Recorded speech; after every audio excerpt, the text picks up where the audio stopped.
Hi, everyone. Can you see me? Okay, let me see. Let me get a different view here. Sorry.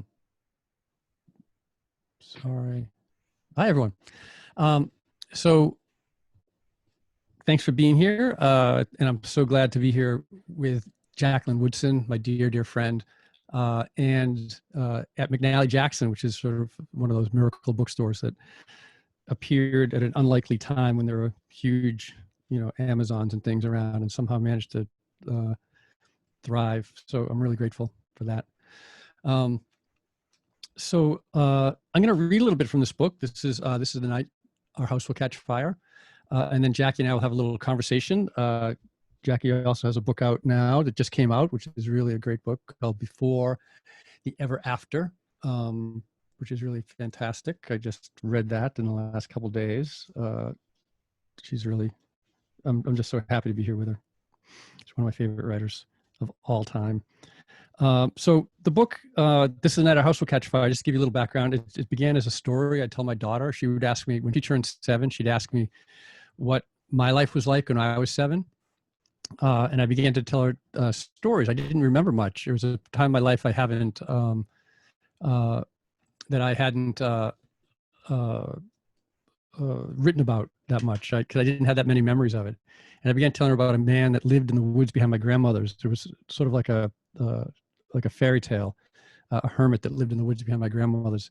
So I'm going to read a little bit of that to start out with, just so to give you a sense of that, because the book was going to be called Mister Mann, which was this guy's name. He was the he lived in a house built in the 1636, and he was the last living relative of this one of the older original families in my hometown.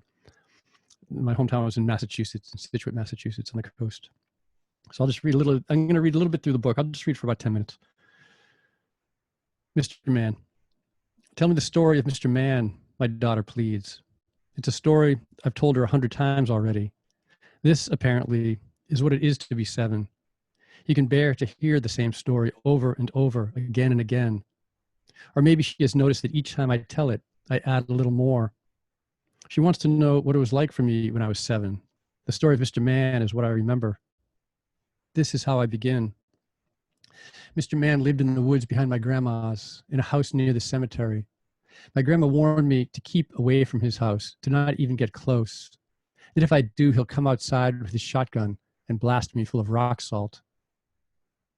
My grandma told me she knew a kid my age who thought he was clever, got too close, and bammo. The doctor had to pick each crystal shard out of his back with tweezers. You're awake the whole time, she said. No painkillers. It didn't kill him. It's like being stung by a swarm of hornets, she answered.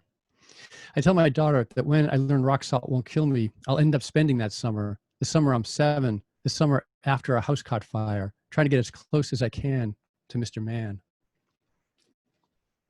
I just wanted you to sort of know a little bit about Mr. Mann to start out. Now I'll just go into a little bit of the fire. This is a passage called What You Can't Hear. The child looks back at the window of the room he's just fled, each pane now filled with sparks, each spark one of his toys. Monkey spark, matchbox spark, yo-yo spark. It was the smoke that woke him, nothing else. When he woke, the air was smoke, but now it is studded with sparks. Lightning bugs, he thinks. My room is filled with lightning bugs. Mom in her bathrobe, Vernon in his boxers. Sparks swirl around their words. The child wants to run back inside, but he cannot. His feet sink into the lawn. The trees reflect the house now, their leaves illuminated from below like the palms of gospel singers. When does a lightning bug become a firefly, he wonders. Years later, he will be in bed beside a woman and he will tell her about the fire. We all made it out okay, he tells her, his eyes still studded with sparks. But when she reaches for him, it is with hands of smoke, as if the smoke were a cloud in his lungs, as if too much dark lived there. Outside his window, it's that tree again, singing. What you can't hear is the light caught in each bud. What you can't hear is the leaves inside each spark. All right. For this next one, I have a couple of visual things. I don't know if you can see them or you'll be able to see them, but it just references a couple of things that would know. This is probably a terrible picture, but it's an image of a man crawling out of a grate in the sidewalk. And this was sort of something, an image I meditated on when I wrote this next passage. It'll come up. It's a man sort of rising in New York City, coming out of a grate in the sidewalk. And then it goes into this image, which is an image, our friends, Khan and Selesnik, this sort of collaborative team, made this image of this man with a skull head holding 2 rolls of film. It's a tarot deck. They made this very special tarot deck, Khan and Selesnik. Be worth you getting if you're that kind of person. So I'll read a little bit from this. Augury. Last night, my daughter, now 10, looked around our apartment. Something is wrong, she said. This doesn't feel like home. I looked around. The white table was where it always is. The large photograph of the dead laundromat still hung over the couch. What do you mean? I asked. But by then she was on to something else, something to do with the dog, who seemed both interested and not. The dog's water bowl was empty.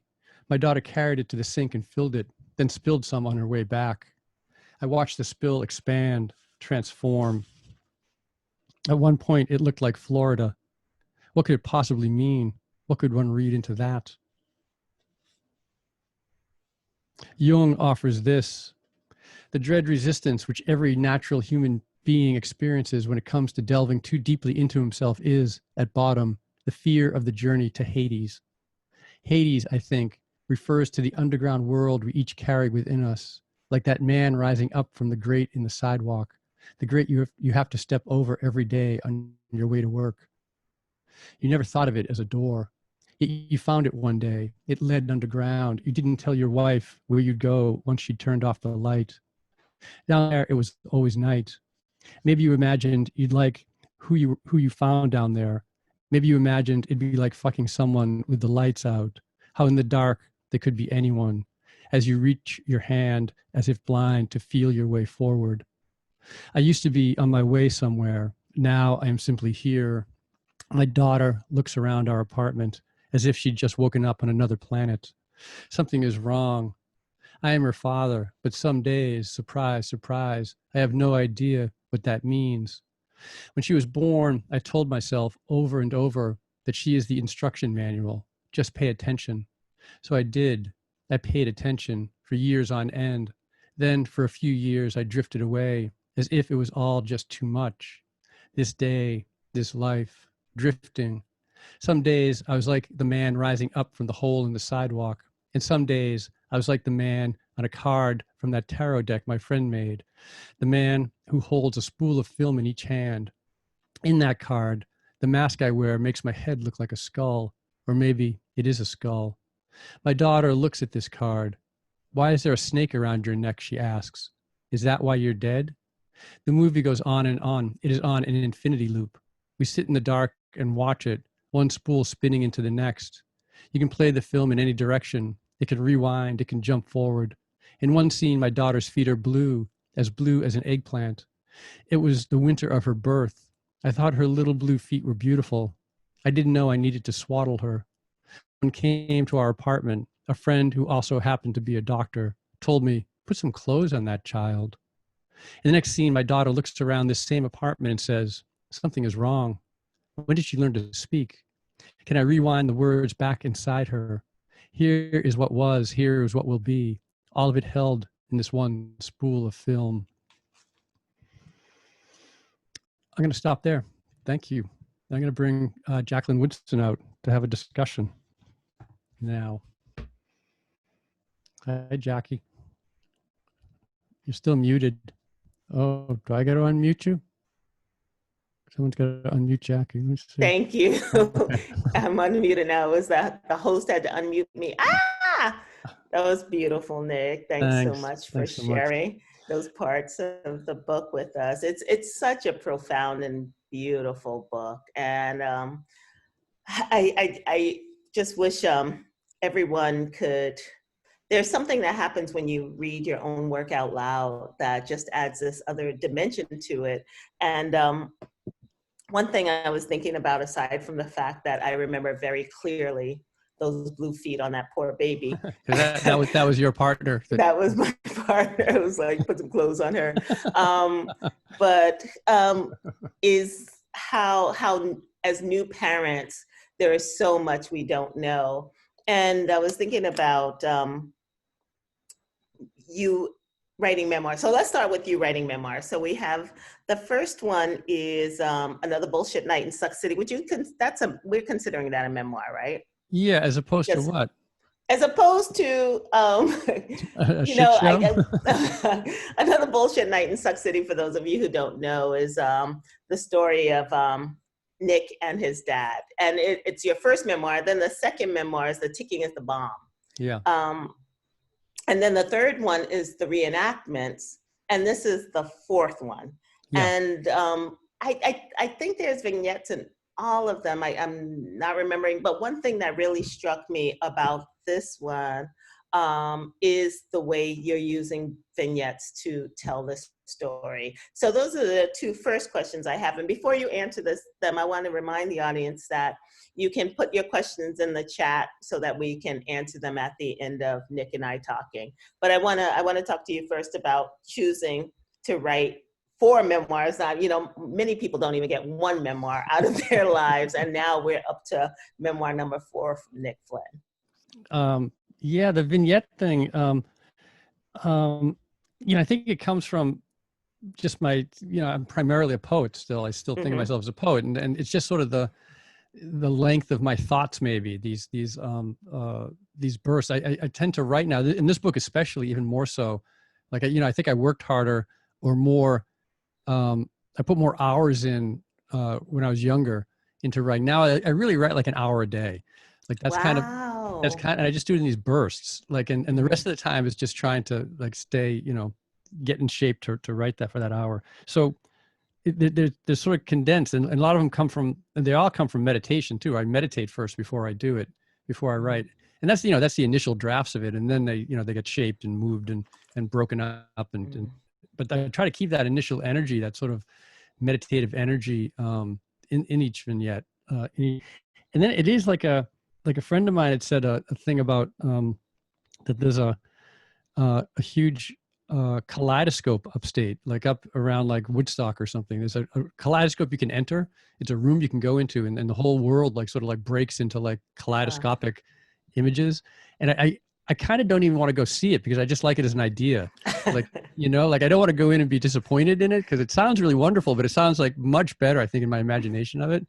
To go into this room. And I do think that this book is being kaleidoscopic. Like I feel it's like, like it's sort of like a pattern emerges, like in a kaleidoscope. You turn the little thing and suddenly this really beautiful pattern emerges, but if you turn it just a little more, then suddenly like the devil's head appears and it's like suddenly gets really terrifying. And then you turn it a little bit more and it becomes a flower blooming. And it's all these shards, these pieces sort of fitted together. You fit them together to make this pattern, but the pattern is very tenuous. Yeah, it is a precarious pattern, and it feels like it breaks again and again, and then you put it back together, and then it breaks. And one part of it, and I want to go into talking about the line between poetry and memoir for you, but I want to, one vignette that stuck out for me was when your daughter. Say Maeve. I don't know how much anonymity you want around your family. So, I'm just being respectful. when your daughter, who we'll call Maeve. Yeah. I don't even know. I guess maybe I don't use her name in this book. You don't. Oh, okay. Yeah, okay. So forget that. Erase that. But when your daughter finds out about your mother's suicide. Yeah. And you just break down crying. Can you talk a little bit about that? And that comes late in the book.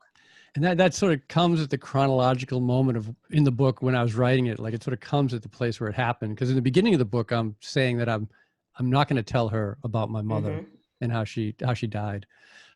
And then you write this poem. I wrote a poem called "On the Anniversary of My Mother's Suicide. My daughter and I take the A train to the Museum of Natural History." It's a long title. it was just like, I often write a poem, on that day. Like I have for years, written a poem. And that one I hadn't told her. And then I had the manuscript, I think, in front of me because I was getting ready to get it published.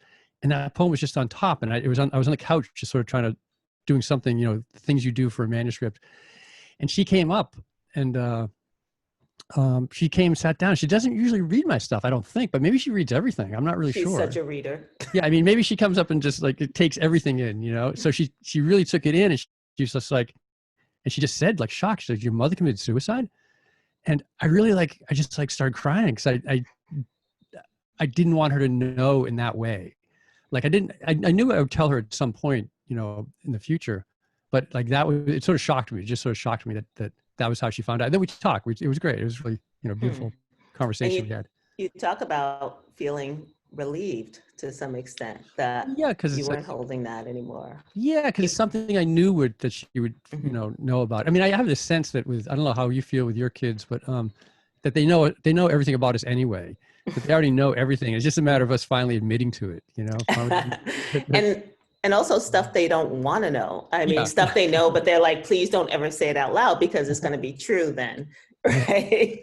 I mean, I get so much from reading. Like I just spent the last couple of days reading Jackie's book again, Before the Ever After. And it's just like so beautiful. Like what you do, and it's inspired me for years, like how you manage to enter into the minds of young people and to write like from that place. Like that's one of the reasons I read one of these pieces in here where I'm like just trying to like get back to that place. It's such a gift that you have that I sort of, it's one of those things I circle around and try to like land on it, but it's not like it's not my main muscle, Yeah. It's not my main muscle. So it's a muscle you can pump and get strong. So I want to give the audience some backstory. Nick and I met in the early 90s at the Fine Arts Work Center. We were both fellows there. And we've been family since then. And two things that stand out for me too, when I think of my earliest Nick memories, one of them is the captain asked for a show of hands.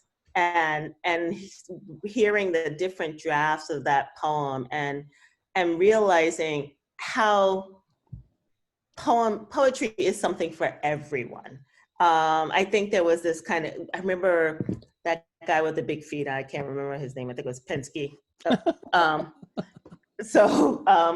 Penske came and he was taking requests for poet. He was like, I'll take what is it? Not request, but request. I think I have any requests for what I want to read. Yeah. And I was like, I don't know you from a can of paint. Like, how do I give you, but at the same time, there was this kind of shame, because as writers, we all experience this imposter syndrome, right? Like why did they choose me? Like, I obviously was the mistake they made. And so then when a poet stands up and says, I'll take requests, and we're supposed to know his poetry, and I'm like, I don't even know who you are.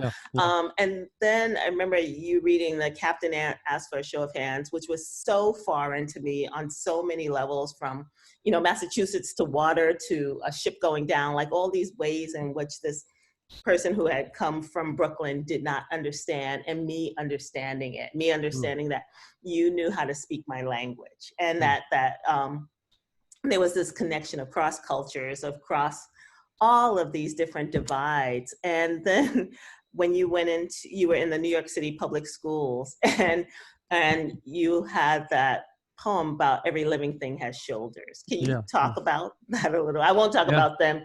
At one point, Nick told kids that they could ask any questions they wanted. And one kid was like, are those your real eyes? Why is your nose so big? Do you remember that? But can we talk about every living thing has shoulders? Sure. And just to go back to remembering back to our days at the work center, Jackie, when she got there, already had 2 books under your belt, maybe?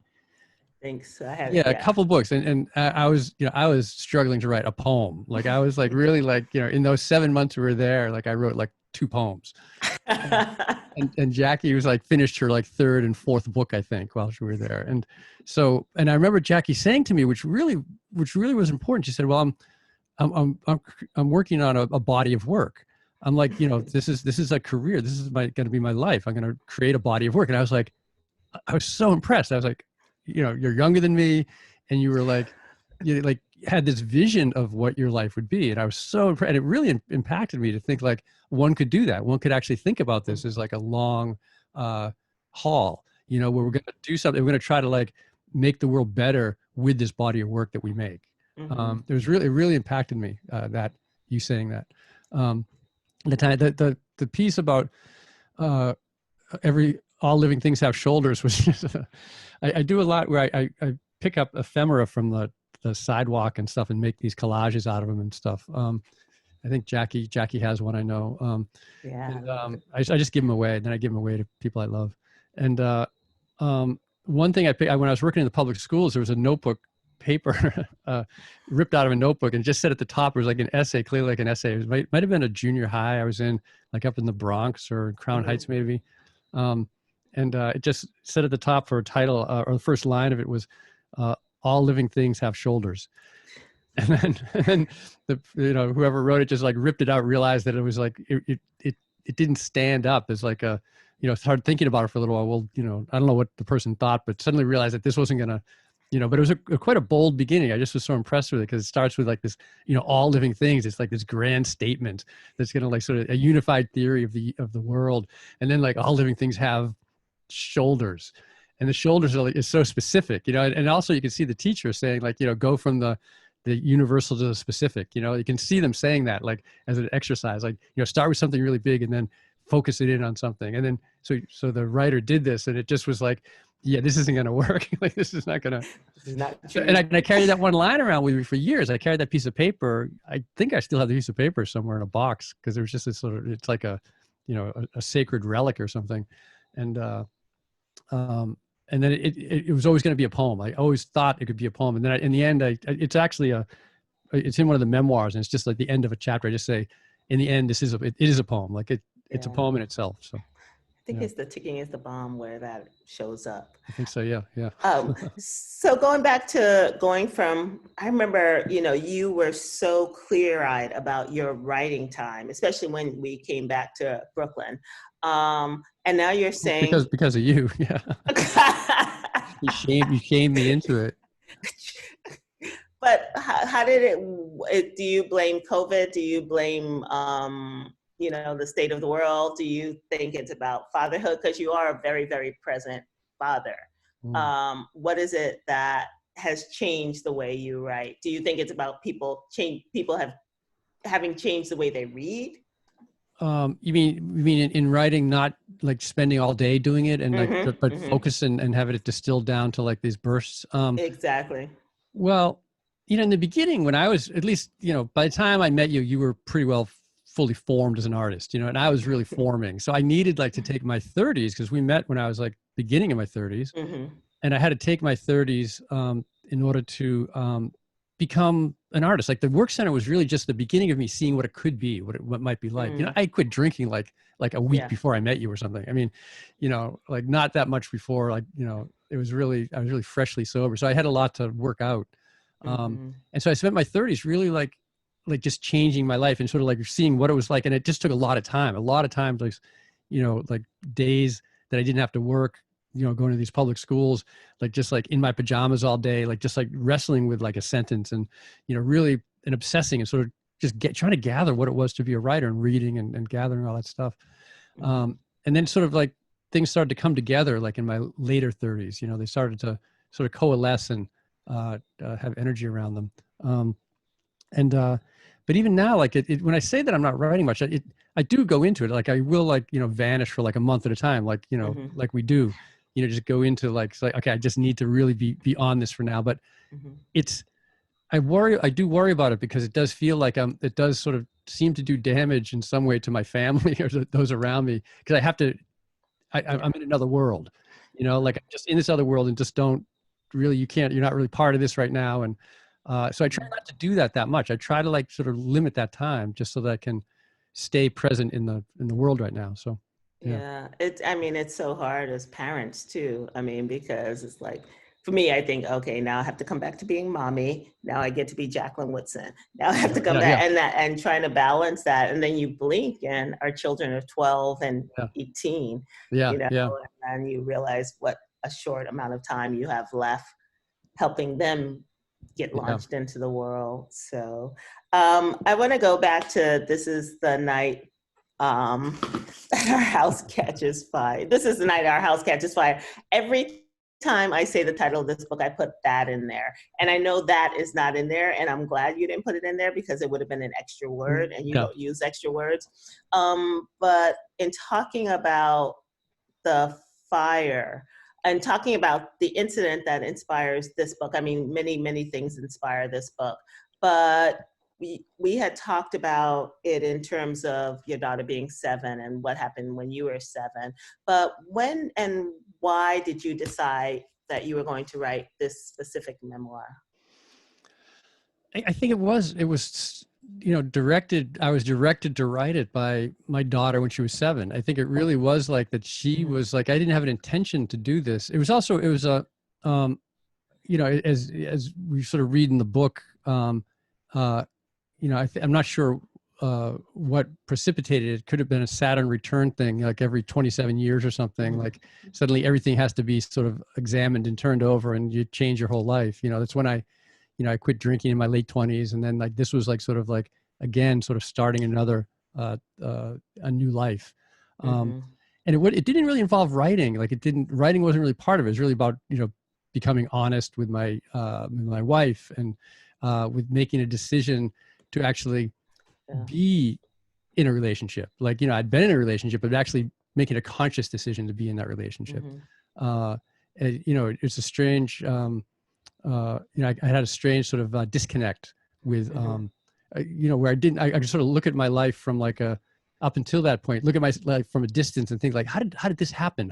Who are these people I'm with? Who's this wife, and who's this daughter, and what's this house I'm in? Like, it was sort of a confusion I had. Like, I didn't feel like I had like made a choice for any of it somehow. Like I'd been somehow like tricked into it all. Like suddenly I like woke up in this life that I hadn't made myself, which wasn't true at all. Like I made choices all the way. It was just some sort of psychic frisson or something, some sort of, shimmering that needed to be, exercised and needed to be worked through. So that was part of it. I was in that mode right then, like really figuring out what I was doing. And then she starts asking me these questions, like, what were you like when you were 7? And it was like, it wasn't a question that seemed like to have any energy around it at all necessarily. I'm like, oh, I don't remember much. Like, she'd ask like, who was my teacher in like 2nd grade? I think 7's around 2nd grade, right? And I'm like, I have no idea who my teacher was. Who were your friends? Like, I have no idea I don't know what the room looked like. I don't know what I learned. Like, it felt like school for me always, and even still, even like through high school, probably through college, it seems like you just had to sort of shut everything down, shut the system down. You get through it with as little damage as possible, and then get out. And then you live when you're outside of school. It's sort of a terrible thing because I'm a teacher, I'm a professor. So, I have great sympathy when I look and see sort of glassy eyes around the room, and I try to sort of engage them in a way to get through that, because to me, it just felt like there was something about it that I don't remember. But I do remember the story that I told there about, I started telling the story of Mister Mann, of me going into the woods behind my grandmother's and really coming alive in the woods and sort of like going down this, like finding this path to this house that was like really like a fairy tale house. It was like, falling down, and there was a whole barn that was absent. Literally a Model T from 1920 in the yard with a tree growing out of it. Like a tree growing out of and the stories I found out later, just writing this book, that he found out he bought the car, and then he found out they had to register it, and he was so anti-government that he just like parked it and never drove it again. He just decided he didn't want to like deal with the government, so he just like parked it, and a tree grew out of it. And so so it seemed like this, it's almost like a Tim Burton type place. You walk toward this place, there's like a tree growing out of an old Model T car, and there's a guy that's going to shoot you with a shotgun, and so I was drawn toward it. It's interesting because you do paint these pictures with your words, but at some points in the book, I wondered why you didn't have the images, like why you didn't have that tarot card, why didn't you have that that beautiful picture of your daughter jumping over the ravine? In the book. Did you all go back and forth about that?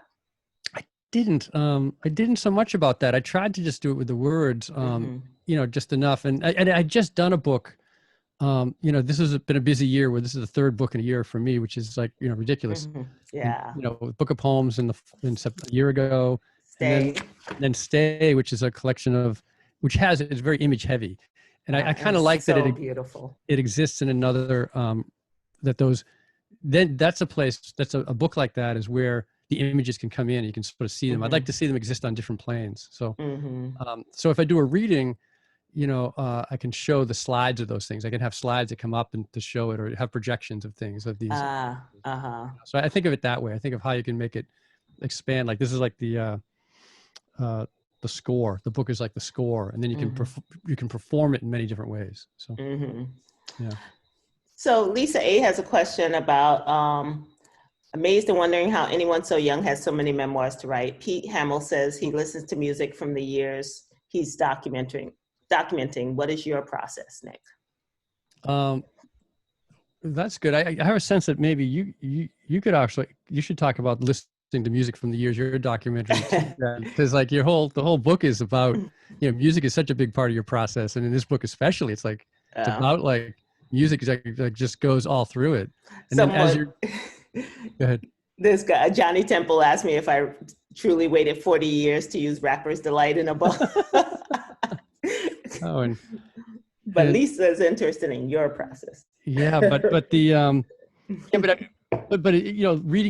Jackie's book, the new book, just to say it again, like the songs come up and they come in this like really organic way, and they end up getting stuck in your head too while you're reading. Suddenly you're like, I'm singing Earth, Wind, and Fire. I'm like, like wow, I didn't even know I knew that song. And like suddenly it's like so playing in my head.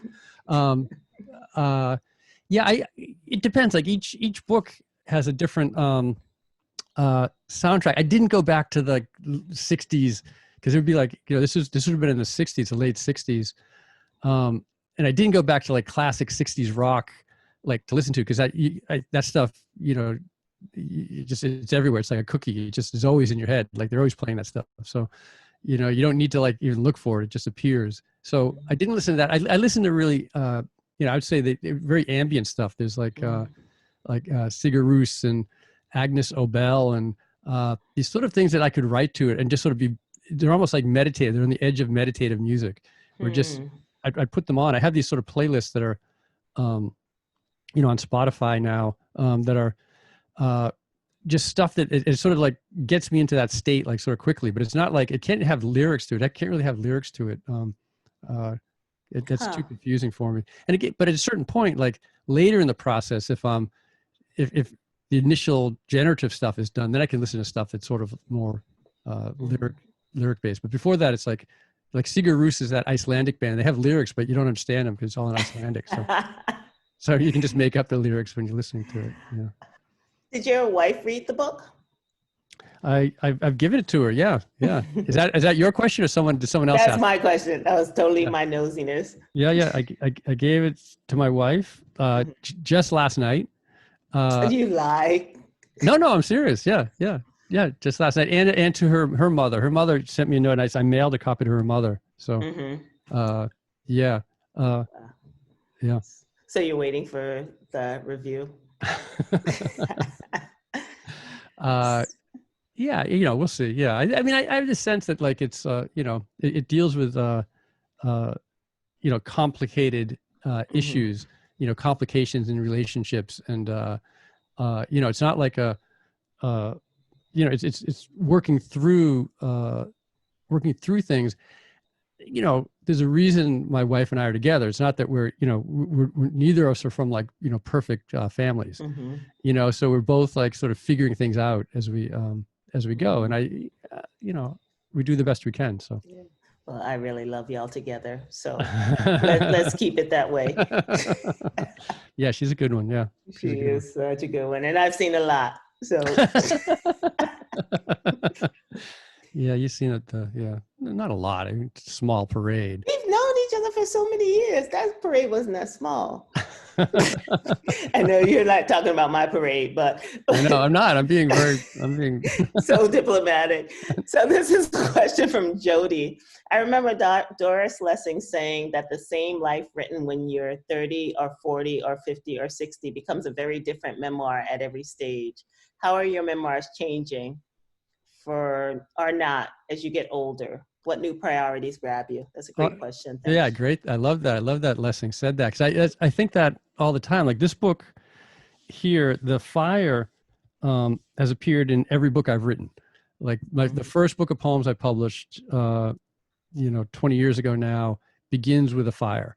A poem called Bag of Mice. And in every book since then, like I knew, the fire was a big thing when I was a kid. Like this fire was a big thing. I knew before, when I was 35, I got to talk to the boyfriend she was with the night of the fire. And the night, the story is my mother set the house on fire. So I don't know if we even said that, but I got to talk to the boyfriend she was with that night. And he's the one that told me that she'd set the house on fire. Before that, I didn't know that the story had been that raccoons had set our house on fire by knocking over a grill, which was a story I carried for a long time. But still, it was still the fire was still this. It had energy, in my mind, running through a house filled with smoke and seeing the windows lit up with fire, and it was a very formative image. So every book, even since then, after I found out that she had said it, or at least heard a story that she had said it, like, we don't know for sure, but it's kind of probably true. The fire still appears, but it appears in a way where it's just sort of, I'm kind of think it's a really cool thing that she did that, because she got the insurance money, because she was broke and got the insurance money. And it wasn't until with this book, The Fire, it's sort of going deeply into the fire as actually a traumatic experience, and actually seeing it as like, wait a minute, that, when my daughter turned the age I had been, 6, I really looked at her, which is really, it is a strange thing for me to say. It's still is strange to say that. That's when it suddenly hit me, like, oh, that's not a good thing for a parent to do, to set a house on fire with a kid in it. Like, you think you would just know that, like, in your 40s, or in your 30s, you think you would just sort of know that'd be something that everyone would have, that knowledge. And I just didn't. Like, but it's also part of, like, denial and the psychic reasons you protect your parents. And there's all sorts of things that you do, things you can't look at.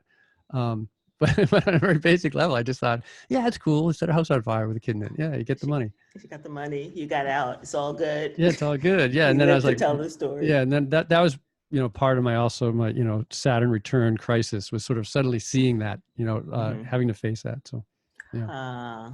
But yeah, it's a great question, because it does. So that's the fire has changed in every decade of my life. Has changed. It's just really fascinating, because you think you got it. You write a memoir, you think you sort of nailed it. And then like 10 years later, like, I didn't even scratch the surface of that. Like, that was just like, I was just sort of dancing around something. I was doing the best I could do at that time, Yeah. I think about that about Brooklyn. People ask about writing about Brooklyn. Yeah. I'm like, it's ever changing. It's just like we are, it is ever changing. You are the chronicler of Brooklyn too. And I plan to keep it that way, even from here in Brewster. So this is a question from Jamie. Jacqueline, your novel, Another Brooklyn, had the form memoir to me when I read it, and is also kaleidoscopic in its use of jazz as refrain. It's not a memoir, it's fiction. Nick's memoir, The Ticking is the Bomb, love that book so much, also feels, I said that, not Jamie, but Jamie loves it too, also feels poetic in its repetition of Proteus. How do you find the form of your respective projects, or does the form find you? Yeah, that Proteus is a thread that goes through Ticking is the Bomb, the myth of Proteus, which is a myth that I got from the poet who founded the Fine Arts Work Center, where Jackie and I met, Stanley Kunitz.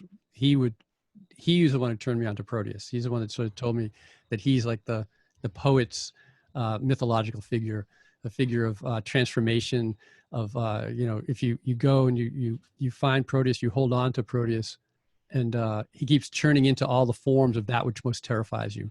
And if you can just stay there and just sort of know that he's going to return to his original form, he will give you the answer to your question. And the question's always like, how do I get home? Like, how do I get back? And so that became a thing. I think that is like sort of the theme of like most of my books is how do you get home, or what home is, or what, is there a home to get back to? And it was in The Ticking is the Bomb also. And so that form of that, like that became like one of the, that's a whole discussion about structure that could come up. I mean, about the structure of The Ticking is the Bomb, which is different than the structure of this. I haven't even really thought about what the structure of This Is the Night Our House Will Catch Fire is. I have like a thing to say. It is that kaleidoscopic. I guess kaleidoscopic is like the, but that, I don't even know if counts as a structure. But it's vignettes too. It is. Yeah. Yeah, I feel like these are so much shorter than they have been in your other books. So, and they're vignettes, and it does have that narrative arc, right? But in this kaleidoscopic form. So there is so much going on there. And I think that's the beauty of it, especially in these COVID times, is that you can pick up the book and read a passage, read a vignette and not lose your way. Yeah. So that when you pick it up later, you're still grounded in something. You know what else has vignettes? These poems, they're called poems in this one, but they're all like these standalone, but then they get to, they start to sort of, I mean, the way that vignettes work, or why you put them together in a book, is that they create an image cluster that keep getting repeated like through the book. So you start to sort of like when it appears again, like in your book, like when the use of music going through it, the use of just the repetition of like the what football is, and the pigskin, how it gets passed from hand to hand, and the friends that the group of friends, how they appear and how you sort of get to know each one of them, then they vanish and they come back again at the right time. It wouldn't mean as much this small group of friends, these kids like Ollie and Daniel, and that you get to really you get to love like each one of them, and then they come back and they say such beautiful things at the end, like that. And that's the thing, like what you're doing with that is, I can see it in yours very clearly because I've read yours more recently than mine.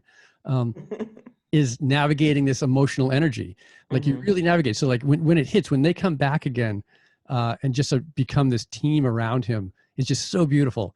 Like it really, man. Like you just weep. You just like, because that's the beautiful thing. Like that, there's other people in your world. Your people, come back.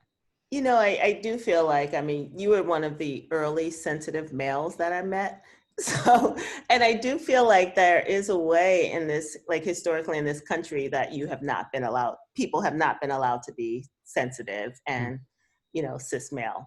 And for me, raising a son and seeing how deeply sensitive he is, and knowing that boys have this language that they want to circle each other. They want to be able to speak this way. And there is a way too often in which it gets shut down for them that, oh, I'm a writer. I can put it on the page, right? Yeah. I can create it as a mirror for those who think that this is not the way to be, because it is what everyone needs. We need that village. They support each other, like each of those kids, and they're what, 12 at one point, 11 right? and 12, yeah. 11, 12, and they're like, but there's totally, and I totally got it. Like, that's the thing. I have learned so much, writing, going back into this, but just, having read your books over the years, like, just like to trust that, like what kids say, like that what they say has this, like, has as much depth as anything that we're writing now, so. Yeah, it's interesting. Yeah.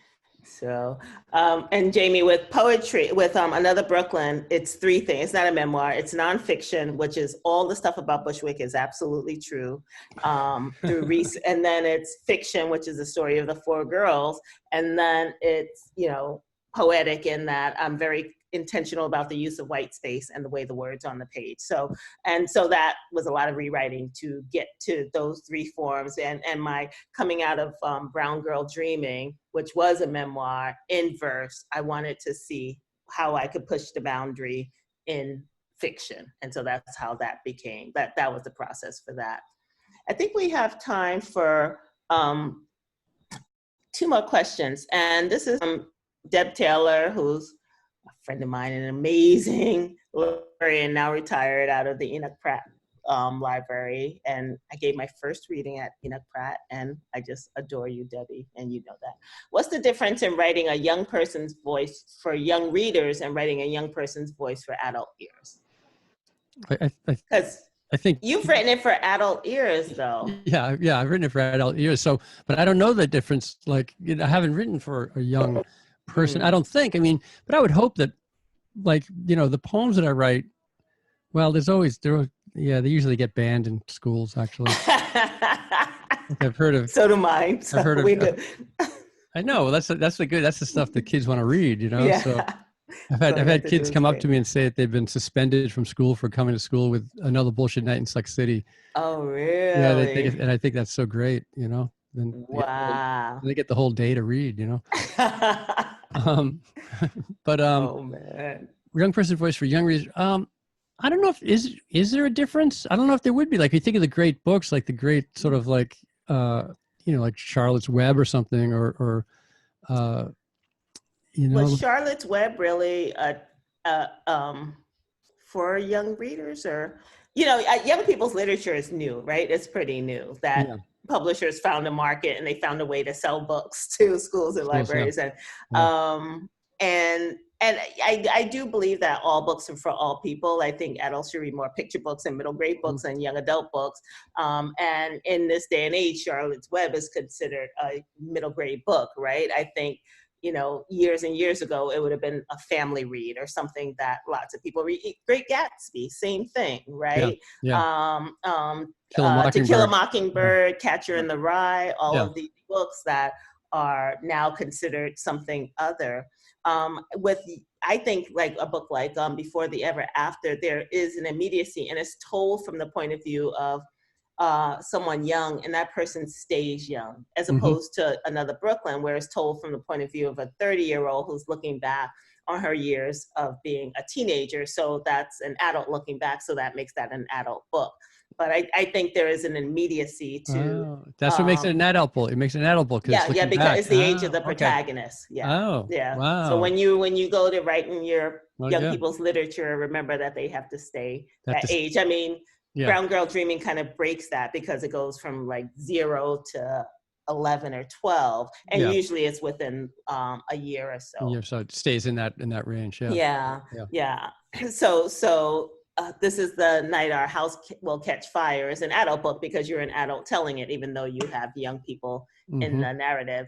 But then one great thing about this book is that you can take those vignettes out that are from that where your child is in it or other things, and young people can read those. Yeah, or me as a child. Yeah, have my take and like going through the woods when I'm a kid and stuff. But exactly, and that's the gateway for young people reading older stuff, right? They read those, and it's also the gateway to get around censorship, right? If someone just took an excerpt out of Another Bullshit Night in Suck City and just handed those pages out, then someone runs to the library and gets the book, and they're like, "Yo." Yeah, but they'd have to put the title on the excerpt, and then they would get, the title of the book is the problem. That's the problem with it. So, Wow. Should we do one more? Yes. Didn't E.B. White co-write the Book of Style? Oh, these are people talking among themselves. There's another one up. Yeah, there's another one on page 87. Jody. Oh yeah, that's Jody. Yeah, again, who asked the question about Doris Lessing. So you want to read that, Nick, and answer it? I'll read it. On page 87 in your italicized bunny story, I think that's mine, right? That's not yours. Yeah, that's for you. Yeah. You're right.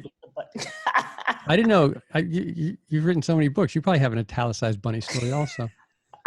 One day he met another bunny, and she tried to lure him inside, but part of him wouldn't be left. The part he left behind in the fire. He didn't want to abandon any part of himself. I was very moved by this statement, since it explains so much why people don't leave anger behind, or however they've been in their lives. Can you talk about your thoughts on this powerful thought? Yeah, I mean, I did some sort of like therapy type stuff, and one of the tools or one of the strategies of the therapy thing was like tell this like children's story, but about just a bunny. Tell a story about a bunny. It was really like a thing that I did years ago. This sort of therapeutic thing, and it allowed you to have like compassion for like the child you were, because it's not you. It's like it's about something else, and trying to like sort of like imagine like your compassion for something else, which is sometimes easier than having compassion for yourself.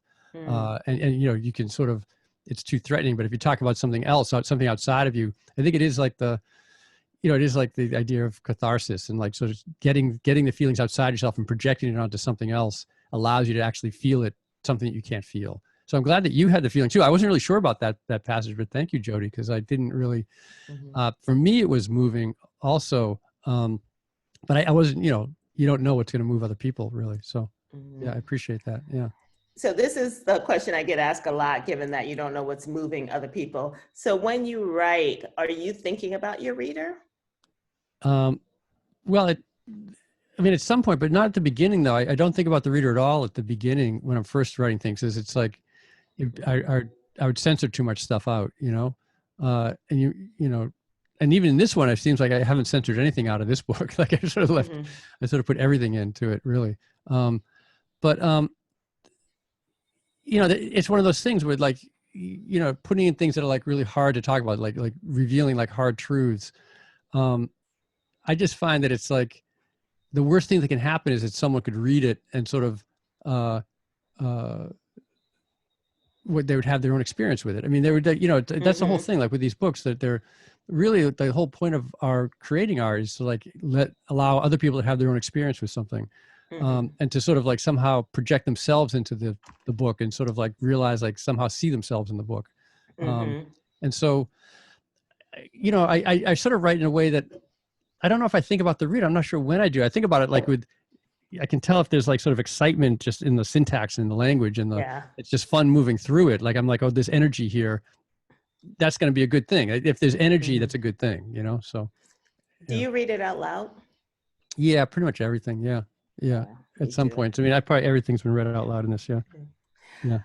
Thanks. So it is 8:00. I want to thank McNally Jackson for hosting Nick, my brother from another mother. And thank you, Nick. It's so good to talk to you and to see you. And I'm Jackie. so excited about this book. And I'm so excited that you're a writer walking through the world with me. Yeah. So thank you. And thanks everyone Jackie. for being here. Are you going to come back on, Maris, or no? Yeah, I'm just going to say thank you to you, though, Nick, and to Jackie, and to this wonderful audience. And please buy books. Yeah. Thanks, everyone, for coming. Also, really appreciate it. Yeah. Thank you. Have a good night. Be safe. Don't be racist. We love you. Bye.